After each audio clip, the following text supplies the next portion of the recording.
구약의 선지자 요나는 하나님의 말씀에 순종하지 않은 선지자입니다. 그리고는 호되게 하나님으로부터 훈련받고 이제 말씀에 순종해 가죠. 아시리아의 수도인 니느웨로 가라는 하나님의 명령을 거역하고 요나는 세상의 끝으로 생각했던 다시서, 지금으로 하면 스페인 쪽으로 도망을 가게 됩니다. 바다 한복판에서 큰 풍랑을 만납니다. 그 풍랑의 원인은 요나 때문입니다. 요나의 어떤 면 때문인가 하면 말씀에 불순종하였기 때문에. 그러나 하나님은 요나를 지시면서도 요나를 향한 계획을 거두지 아니하시지. 결국 요나는 회개하게 되고 하나님의 말씀을 순종하게 됩니다.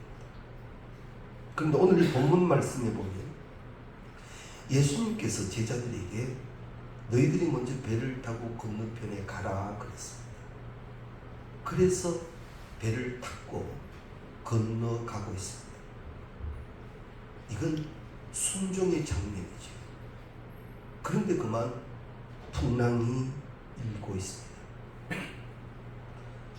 요나가 혹독하게 당한 것은 불순종의 원인이라면 그렇구나 하겠지만, 지금 제자들에게 닥친 이 풍랑의 시간은 우리가 이해할 수 없을 수도 있습니다.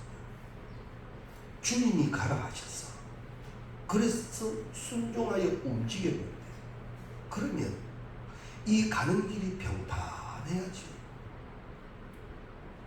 왜 이런 어려운 시간을 만나게 되는가? 우리 가운데는 하나님이 세우신 하나님의 거룩한 뜻이 있습니다. 하나님 편에서 모든 것을 하신단 말이에요. 오늘 새벽에도 말씀을 나눴습니다만, 하나님의 구속의 사건은 내가 세운 사건이 아니고 하나님이 세우신 사건입니다. 이스라엘 백성들이 출애굽할 때 이스라엘 백성을 출애굽하지 못하게 하려고 바로가 온갖 것을 다 동원합니다. 그러나 하나님의 구속의 사건은 그런 것에 맡기지 아니했고 흔들리지 아니하셨습니다. 다윗의 가문을 말살시키려고 하는 이들이 있었지만 다윗의 가문은 말살되지 않습니다. 왜냐하면 하나님의 언약이 그 가문 안에 있기 때문입니다. 예수님께서 태어날 당시 베들레헴 모든 아이들을, 사내 아이들을 다 죽였지만 예수께서 이루신 일은 막지 못합니다. 예수를 십자가에 못 박았습니다. 그러면 끝난 줄 알았는데 하나님의 부활의 사건이 거기 있었습니다. 하나님의 구속의 사건은 하나님이 일을 지어 성취하시기 때문에 세상과 사람이 흔들지를 못합니다. 이 구속의 사건이 내게도 계신 줄로 믿습니다. 날 택하셨어요. 이건 내가 하나님 나 여기 있습니다 하기 전에 성경에 보면 창세전이라고 기록하지. 하나님이 택하십니다. 그래서 우리가 지금 결론적으로 가장 깨달아야 할 것은 말씀에는 아멘이에요. 왜? 말씀하신 하나님의 구속의 사건은 하나님이 친히 진행시키시기 때문에 요나처럼 때로는 순종되지 않아 혹독함이 있을 수도 있습니다. 순종하고 가고 있으나 혹독함이 있을 수도 있습니다. 그러나 주 안에서는 합력하여 선이 된다는 것을 우리는 기억해야 합니다. 요나에게도 풍랑이라고 하는 그 시간이 요나가 진정 요나 되는 시간이었어요. 제 순종한 제자들에게도 이 풍랑의 시간이 어떤 시간인가 하면 예수가 예수되는 시간이었어요. 그래서 오늘 우리 33절 말씀해 보면 배에 있는 사람들이 예수께 절하며 이르되 진실로 하나님의 아들이로소이다. 예수가 하나님의 아들이요 기적과 이적과 표적을 행하는 하나님의 아들로 그렇게 막연히 생각하고 있다가 보니까 지금 이 사건 전에 있었던 성경의 사건이 오병이어의 사건입니다. 그때 제자들이 무엇을 하는가 하면 자리 다툼을 합니다. 예수를 이용해서 우리가 더 높은 자리에 올라갈 것을 말합니다. 그러나 오늘 이 본문 말씀을 통해서 예수가 누구인가를 깨닫는 순간 그들은 진정한 제자가 되더라. 그래서 하나님이 내 인생을 개입하고 계신다면 분명 하나님은 우리에게 여호와이시여 승리가 되시는 하나님이신 줄로 믿습니다.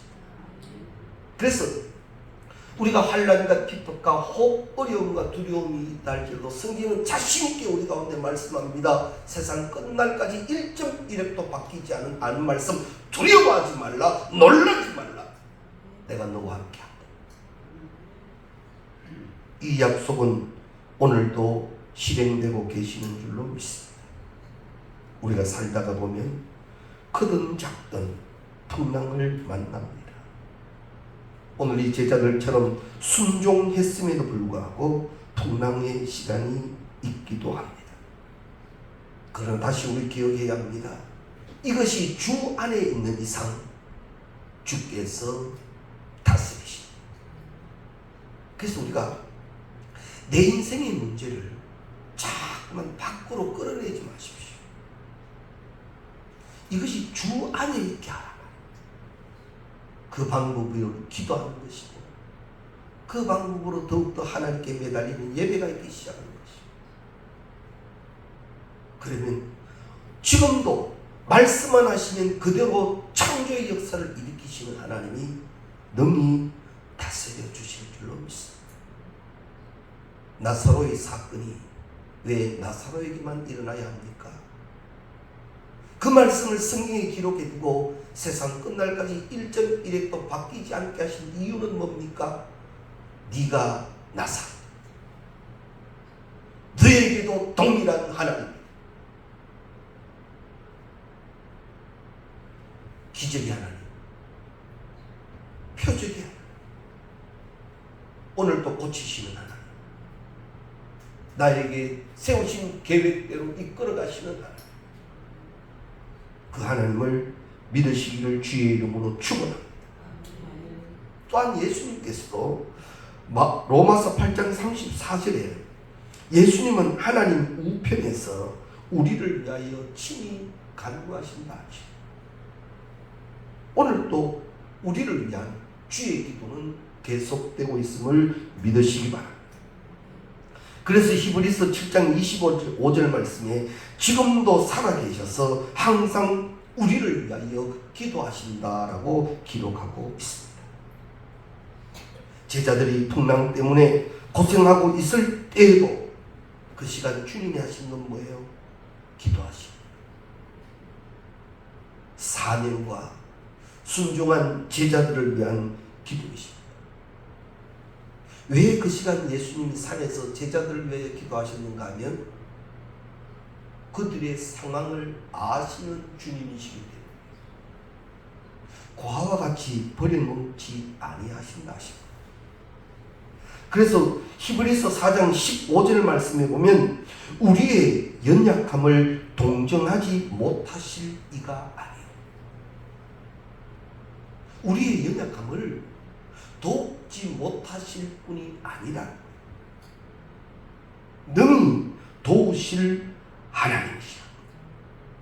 때문에 사랑의 하나님이 예수 그리스도로 통하여 우리 가운데 역사하고 계시는데 크고 작은 풍랑 가운데 있는 우리를 위해서 기도하고 계시는 주님을 꼭 믿으시기 바랍니다. 힘을 내세요, 힘을 내세요, 주님이 손잡고 계시잖아요. 주님이 나와 함께함을 믿는다면 어떤 고난도 이길 수 있잖아요. 할렐루야. 꼭 첫 번째로 기억해 두십시오. 주님은 오늘 나를 눈동자처럼 지키시고 날 위하여 기도하고 계십니다. 누군가 널 위해 기도합니다. 그래서 이런 말은 사실 신앙적이지 않습니다. 혼자인 것 같다, 외롭다, 이 말은요 사실은 신앙적이지 않습니다.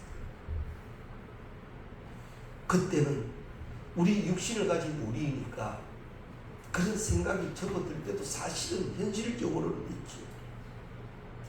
아무도 내 마음 몰라주는 것 같고 혼자인 것 같고 너무너무 힘든데 말할 곳 한 군데 없는 그런 현실을 만날 때도 있죠. 그때 기억하십시오. 나를 찾고 찾는 자가 나를 만나. 분명히 깨우기도 하고 계시는 주님 계시는데 주님 만나고 주님 찾으면 되는데 그러니 모든 것 다 해결됩니다. 얼마만큼 날 위하여 기도하고 계시는 그 모습 보게 될 텐데 그거 찾지 못하고 자꾸 인간적으로만 생각하다 보니 결국 마음에 병드는 거예요. 온갖 마음의 질구가 일어나게 된다는 거예요. 예수는 임마누엘 하고 계십니다. 우리를 위하여 기도하고 계십니다. 주로 인한 새 힘의 공급이 되시기를 바랍니다. 그리고 우리 예수님은 풍랑 가운데 있는 우리를 구원해 주십니다. 우리 예수님께서는 풍랑을 만나 힘들어하는 제자들을 보시고 친히 산 위에 계시지 않고 걸어서 제자들에게 오셨다 합니다. 그것도 25절에 보면 밤 사경에 아주 어두운 시간, 그때도 주님은 제자들을 보고 계시고 그 상황을 그냥 버려두지 아니하시고 찾아오시고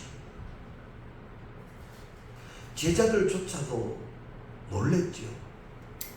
주님이 이 시간 우리를 찾아오시리라 생각을 못한 거예요. 분명 예수는 산에 올라가 기도하고 계시는 분까지는 알겠는데 이 시간 그 예수가 여기 오실 줄은 몰랐던 거예요. 그러다 보니 물 위를 걸으시는 예수님을 보고 오히려 두려워하지. 왜? 예수로 생각 안 하니까. 사람이 물 위로 걷는 걸 보고 두려워했다는 것은 아마 그 물체를 귀신으로 봤어요. 왜? 물 위로 걷는 사람은 없습니까? 우리의 예수도 물 위를 걷는 예수는 아닙니까? 이 모든 인간적인 논리와 계산이 이런 엉뚱한 신앙을 만들어버립니다. 결국 이 풍랑을 통하여 제자들이 만들어진 게 우리가 앞에 살폈던 33절 하나님의 아들이로소이다. 당신은 물 위로도 걷는 하나님이고 우리의 모든 것을 다 알고 기도하시고 돕는 하나님이심을 우리가 믿는다는 거지. 구원이라고 하는 것은 늘 드리는 말씀입니다만은 건져낸다라는 거예요. 빠져있는 우리들, 아무것도 할 줄 몰라 허덕이는 우리를 건지시는 주님이십니다. 아직도 예수를 알지 못하는 제자들을 건지셔서 33절에 고백이 있게 하셨습니다. 당신은 하나님의 아들이로소. 우리에게도 이러한 역사가 계속되는 줄로 믿습니다. 성경은 죄와 죽음 가운데 있는 인간을 구원하기 위해서 오신 예수님에 관한 기록입니다. 그 오신 주님은 우리를 고아와 같이 버려놓지 아니하시고 눈동자처럼 지키신다고 약속하셨습니다. 믿으시기 바랍니다. 그렇다면 어떤 상황 가운데에서도 주를 찾아야 하고 만나야 하고 주신 말씀을 믿고 나아갈 줄 알아야 합니다. 그런데 우리의 신앙의 현주소는요, 조금 힘들면 어찌할 바를 몰라 금방 인간의 생각과 계산으로 빠져버리지요. 진정 예수 만난 우리에게 일어나는 구원의 사건, 그 은혜가 우리를 주장하실 수 있기를 주의 이름으로 축원합니다. 아브라함은 분명 하나님의 약속을 받고 고향을 떠나 나왔습니다. 그러면 하나님이 이제 약속 이루실 일만 남았는데 기다려도 그 약속은 전혀 조짐도 보이지 않습니다. 내 안에 사라의 경수가 끊겨버렸습니다. 이건 이제 더 이상 생리적으로 인간적으로 나는 더 이상 내 자식을 볼 수 없는 상황이 되어버렸어요. 내 아내가 이제 늙고 나이가 들어 더 이상 자녀를 생산할 수 없는 몸이 되어버렸습니다. 모든 것을 다 포기하는 순간 아브라함은 그만 사람의 소리에 귀를 기울이지. 그러나 다시 찾아오신 하나님은 아브라함에게 처음 주셨던 약속을 다시 상기시킵니다. 그리고는 그 약속을 이루어 주셨습니다. 우리도 분명 말씀 받고 믿음 가운데 열심으로 가고 있으나 언제쯤이 될는지 모르는 막연한 시간을 걷고 있는 것만 같을 때도 있습니다. 그러나 믿으십시오. 하나님의 약속은 하나님이 지키십니다. 내가 오늘 또 말씀 붙들고 믿음으로 가기만 한다면 하나님은 분명 그 믿음에 합당한 것으로 채우시는 하나님. 그런 우리가 다 되어야 합니다. 야곱 같은 경우는 형과 아버지를 속이고 먼 길을 떠났을 때 베델에서 하나님을 만나지요. 그리고 하나님은 약속해 주셨습니다. 나는 너희 하나님이다. 너를 지킨다. 그리고 약속하시고 약속을 친히 이루시는 하나님이셨습니다. 성경은 우리 가운데 말씀합니다. 이사야 43장 2절 말씀에 네가 물 가운데로 지날 때에 내가 너와 함께 할 것이라. 강을 건널 때에 물이 너를 침몰치 못할 것이며 네가 불 가운데 지날 때에도 타지 아니할 것이요 불이 너를 사르지도 못하리라. 하나님의 말씀. 그렇게 하나님이 지키시리라라는 말씀입니다. 하나님은 풍랑 가운데 있는 우리를 찾아오셔서 건지시고 구원하시는 하나님이십니다. 나를 구원하신 주 감사. 우리 찬양 한 절 드리고 계속 말씀 나눕니다.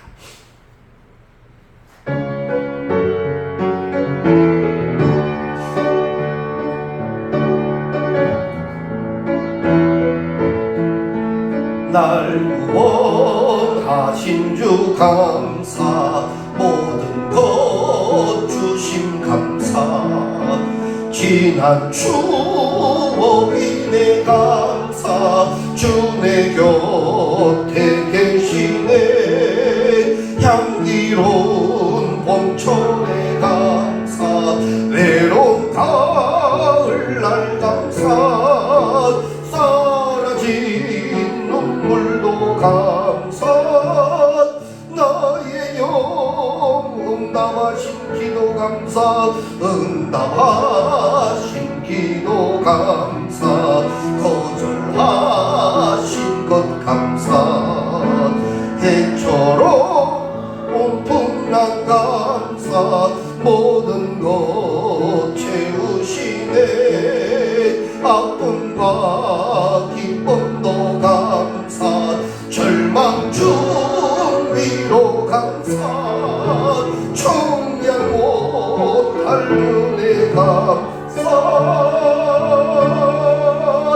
그 신사랑 감사해 할렐루야 날 구원하신 줄 알았어.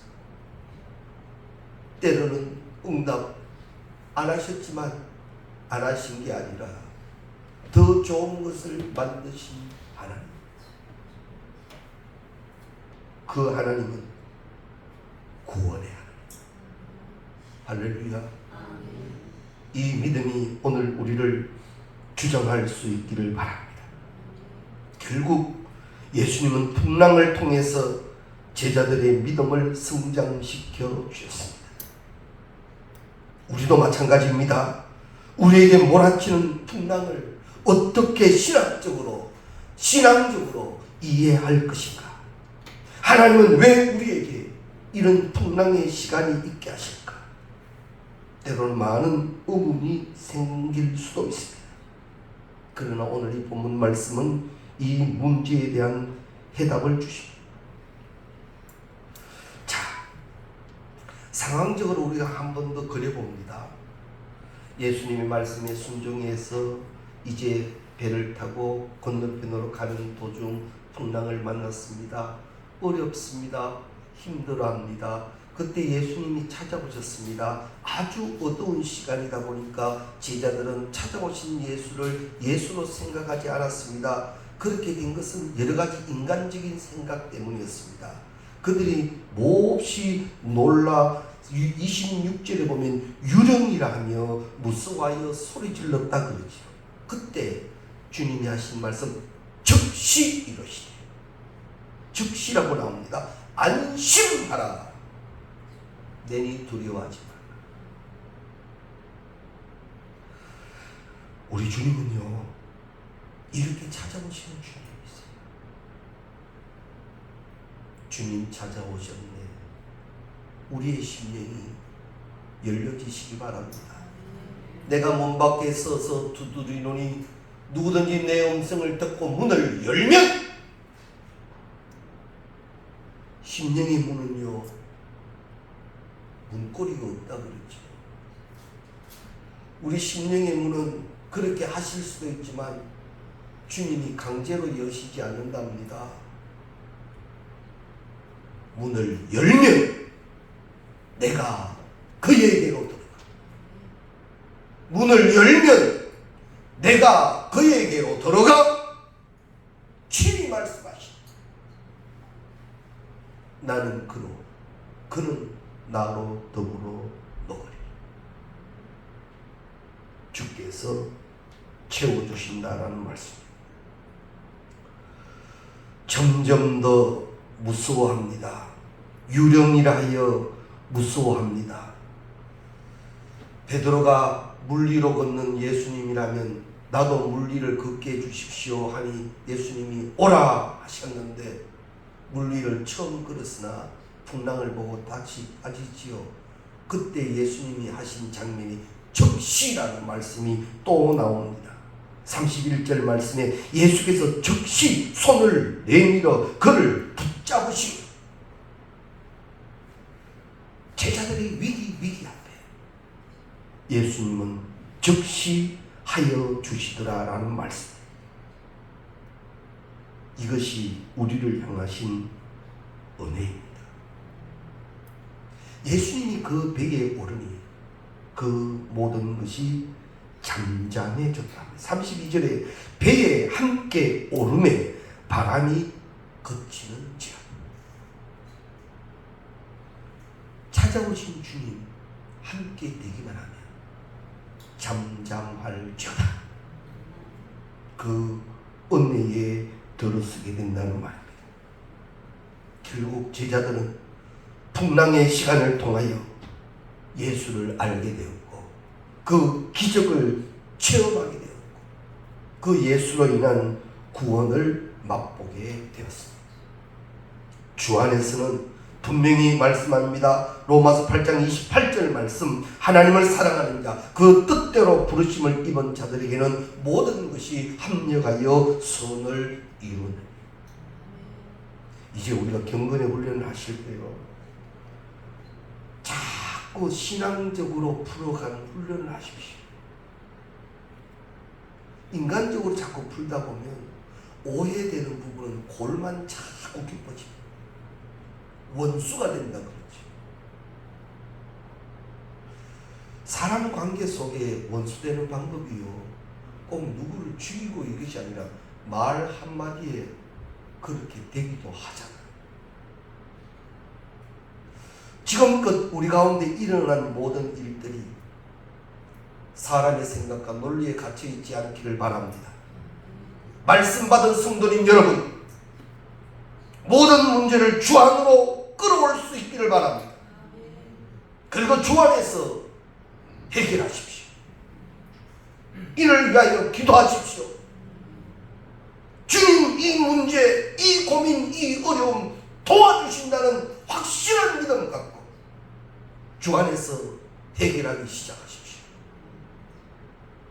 왜 자꾸 사람의 생각, 사람의 소리만 못합니까?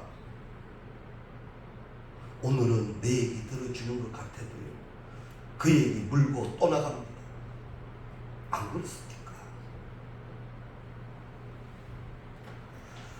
하소연한다 하지요. 어디 가서 하소연 나가면 하고 나면 좀 속도 시원하다 하지요. 그거 다 알면서 왜 주의 전에 올라와 기도는 안 합니까? 더 좋은 해결사 주님 계시는데 사람 찾아가 하소연하고 전화기 붙들고 하소연할 줄을 알면서 주님 찾아와 기도할 줄은 왜 모릅니까? 이제 다시 깨어나야 합니다. 하나님은 신실하신 하나님이십니다. 오늘 우리가 말씀받은 그대로 동일하신 하나님이 나의 하나님이에요. 날 택하신 하나님이에요.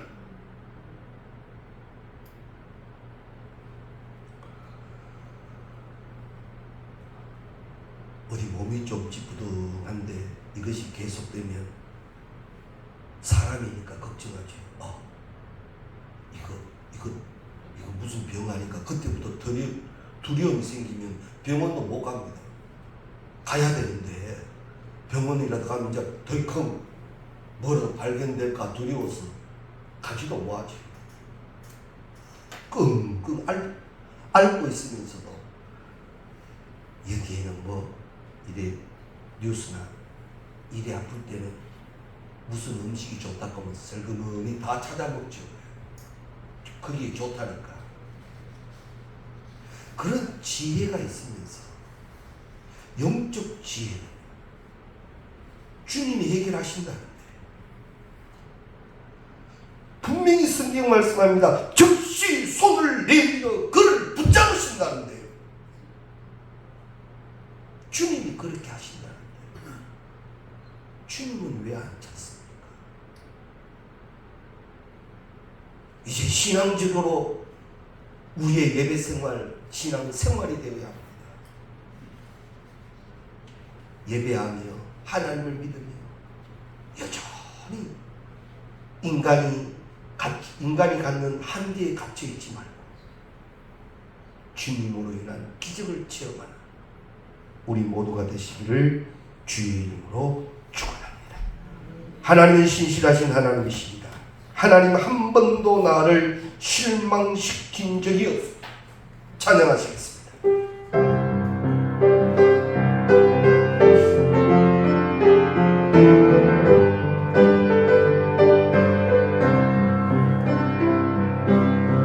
하나님 한 번도 나를 실망시킨 적 없으시고